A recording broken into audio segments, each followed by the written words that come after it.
আওয়ামী লীগের প্রেতাত্মারা ইউনূস সরকারকে ট্রাফিক জ্যামে ফেলেছে। প্রধান উপদেষ্টা অন্তর্বর্তী সরকারের মেয়াদ 4 বছরের কথা বলেননি, বললেন প্রেস সচিব। শেখ হাসিনার নতুন অডিও ফাঁস, নেতাকর্মীদের যেসব নির্দেশনা দিলেন। এবং সর্বশেষ জানাবো বিএনপি দুপক্ষের সংঘর্ষ, আহত 15। শুনছিলেন সংবাদ শিরোনাম, এবারে বিস্তারিত। আওয়ামী লীগের প্রেতাত্মারা ইউনূস সরকারকে ট্রাফিক জ্যামে ফেলেছে। বিএনপি চেয়ারপারসন উপদেষ্টা আব্দুস সালাম বলেছেন, একটা কথা কঠিন মনে হলেও বলতে হয়, ডক্টর ইউনূসের মামলা যদি একদিনে প্রত্যাহার হতে পারে তাহলে কেন তারেক রহমানের মামলা প্রত্যাহার হবে না? আজকের বাস্তবতায় যেমনি এই সরকারকে দরকার, ঠিক তেমনি ভাবে আধিপত্যবাদের বিরুদ্ধে যদি রাজনৈতিক প্রতিরোধ গড়ে তুলতে হয় তাহলে তারেক রহমানকেও দেশে দরকার। আব্দুস সালাম বলেন, আওয়ামী লীগের প্রেতাত্মারা আজ ইউনূস সরকারকে ট্রাফিক জ্যামে ফেলে দিয়েছে। সেই জ্যামে পড়ে এখন ঘুরপাক খাচ্ছে, কোনটা আগে করবে কোনটা পরে করবে এখনো পর্যন্ত এটাই ঠিক করতে পারছে না। এটা তো সবচেয়ে লজ্জার ব্যাপার যে 5ই আগস্টকে কেন্দ্র করে ছাত্র জনতা আহত হলো, পঙ্গু হলো, তাদের 3 মাসের ব্যবধানে এসে প্রতিবাদ জানাতে হলো। এর চেয়ে দুর্ভাগ্য তো আর কিছু নেই। দুর্ভাগ্য হলো তারা কোনটা আগে করবে কোনটা পরে করবে তাদের চিকিৎসা না করে তারা ঘোষণা দিচ্ছে 250 স্টেডিয়াম করতে হবে বাংলাদেশে। এই দায়িত্ব তাদের। তাদের দায়িত্ব হলো একটা গ্রহণযোগ্য নির্বাচন করে রাজনীতিবিদদের হাতে ক্ষমতা ছেড়ে দেওয়া। তিনি আরো বলেন, জনজীবনের দিকে দৃষ্টি দিন। স্টেডিয়াম একটা লং প্ল্যান, 1 বছরে পারবেন না, অনেক বছর লাগবে। চাল ডাল তেল পানির দাম কমানো যায় কিনা সেদিকে দেখেন। সামনে রমজান আসছে, নিত্য প্রয়োজনীয় পণ্যের দাম যাতে না বাড়ে সেদিকে নজর দেন। টিসিবির ট্রাকের পেছনে মানুষের লাইন লেগেছে, আমি দেখলাম ট্রাকও যাচ্ছে, মানুষও তার পেছনে দৌড়াচ্ছে। আলামতটা ভালো না, দৃষ্টিটা ওই দিকে দেন। নির্বাচনের দিকে কেন? আর ইমিডিয়েট যে নিত্য প্রয়োজনীয় দ্রব্য সহ ডেঙ্গু, যানজট এগুলো কিভাবে কমাবেন সেদিকে নজর দেন। স্টেডিয়াম বানাতে যায় না, 50 ওয়ালা পরিকল্পনা নিয়েন না।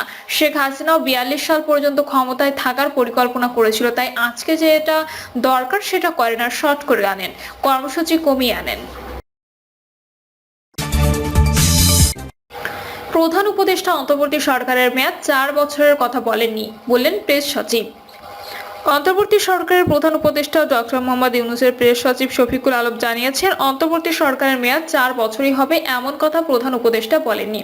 সন্ধ্যায় ফরেন সার্ভিস একাডেমিতে সংবাদ সম্মেলনে এক প্রশ্নের জবাবে তিনি কথা জানান। প্রেস সচিব বলেন, ভালো মন্দ না শুনে অনেকে হেডলাইন দিয়ে যাচ্ছে, পুরো বিষয়টি ক্লিয়ার করা হয়েছে, 4 বছরের কথা বলা হয়নি। 4 বছর রেফারেন্স আসছে যে কারো কারো ডিমান্ড ছিল পার্লামেন্টের মেয়াদ 4 বছর হোক, সেই আলোকে একটা সরকারের ক্ষেত্রে এই কথা আসছে, অন্তর্বর্তী সরকারের ক্ষেত্রে এটা বলা হয়নি। সম্প্রতি আজারবাইজানের রাজধানী বাকুতে অনুষ্ঠানে জাতিসংঘের জলবায়ু সম্মেলনের ফাঁকে কাতার ভিত্তিক সংবাদ মাধ্যম আল জাজিরাকে এক সাক্ষাৎকারে প্রধান উপদেষ্টা ডক্টর মোহাম্মদ ইউনূস বলেন, নতুন সংবিধানে সরকারের মেয়াদ 4 বছর হতে পারে। সাক্ষাৎকারে অন্তর্বর্তী সরকারের মেয়াদ নিয়ে প্রশ্ন করলে প্রধান উপদেষ্টা বলেন, আমরা অন্তর্বর্তী সরকার, নিয়মিত সরকার 5 বছরের হয়। নতুন সংবিধানে সরকারের মেয়াদ সম্ভবত 4 বছর হতে পারে, কারণ মানুষ সরকারের মেয়াদ কম চায়। সুতরাং অন্তর্বর্তী সরকারের মেয়াদ 4 বছরের কম হওয়া উচিত, এটা নিশ্চিত। এটা আরো কম হতে পারে, এটা পুরোটা নির্ভর করছে মানুষ কি চায়, রাজনৈতিক দলগুলো কি চায় তার উপর। প্রধান উপদেষ্টা জাতির উদ্দেশ্যে ভাষণে নির্বাচনের রোডম্যাপ না থাকা সংক্রান্ত বিএনপি মহাসচিবের করা সমালোচনার জবাবে সংবাদ সম্মেলনে শফিকুল আলম বলেন, এটা ওনার বক্তব্য। নির্বাচন সংক্রান্ত যে কমিশন গঠন করা হয়েছে এটা রোডম্যাপেরই অংশ। প্রেস সচিব বলেন, গণমাধ্যম সংস্কার কমিশনের সবাইকে ব্রড বেসড জায়গা থেকে নেওয়া হয়েছে। কমিশনের প্রধান সম্পূর্ণ স্বাধীন, তিনি তার বিবেচনার সদস্য নির্বাচন করেছেন বলে জানান তিনি। শেখ হাসিনার নতুন অডিও ফাঁস, নেতাকর্মীদের যেসব নির্দেশনা দিলেন। সাবেক প্রধানমন্ত্রী শেখ হাসিনার একটি নতুন অডিও কল রেকর্ড সামাজিক যোগাযোগ মাধ্যমে ছড়িয়ে পড়েছে।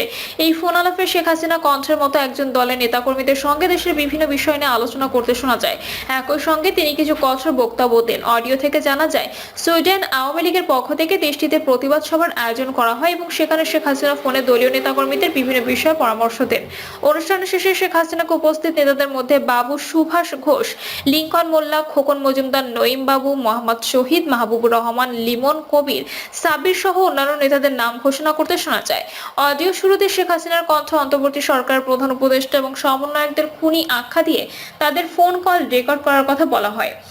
সেখানে শেখ হাসিনা বলেন, এই অবৈধ সরকারের অত্যাচারে সারা দেশের মানুষ জর্জরিত। তিনি আরো বলেন, কৃষক শ্রমিকরা বেকার হয়ে গেছেন এবং শ্রমিক আন্দোলন করেছে, অথচ তাদের গুলি করে হত্যা করা হয়েছে।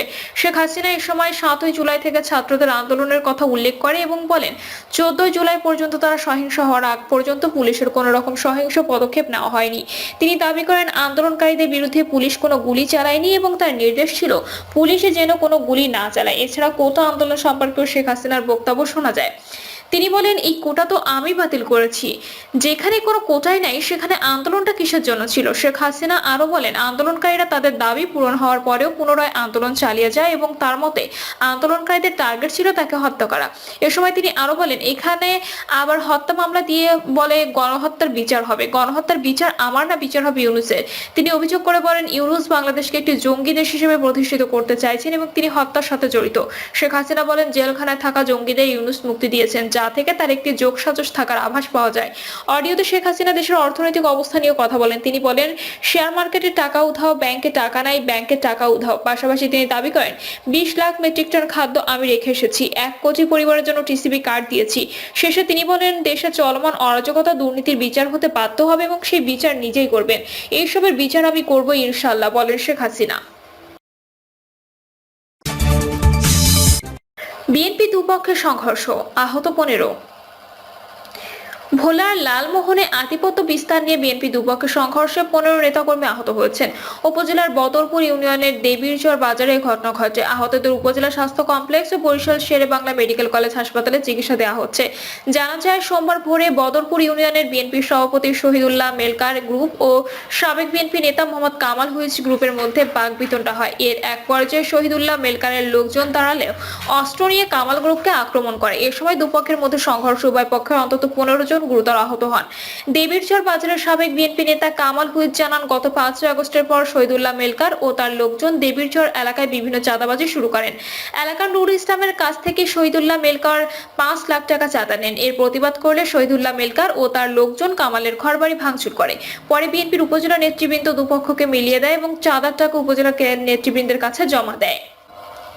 এ নিয়ে তার সঙ্গে আমার বিরোধ তৈরি হয়। তিনি জানান, দেবীরচর বাজার ইজারাদার আসাদ মেলকার থেকে বাজারের খাজনা উঠানোর ইজারা কিনে নেন। শহীদুল্লাহ মেলকার বাজারের খাজনা উঠাতে বাধা ও হুমকি ধামকি দেন। বিষয়টি তিনি জানার পর রবিবার রাতে লালমোহন থানায় অবহিত করেন। সোমবার সকালে শহীদুল্লাহ মেলকার ও তার লোকজন কামালের লোকজনের উপর হামলা করে। বিষয়টি তাৎক্ষণিক লালমোহন থানা ও নৌবাহিনীকে অবহিত করা হয়। আইন শৃঙ্খলা রক্ষাকারী বাহিনী আসার আগেই দুপক্ষের মধ্যে মারামারিতে মঞ্জু হাওলাদার, রশিদ হাওলাদার, হাসান কবির সহ অনেকে গুরুতর আহত হয়।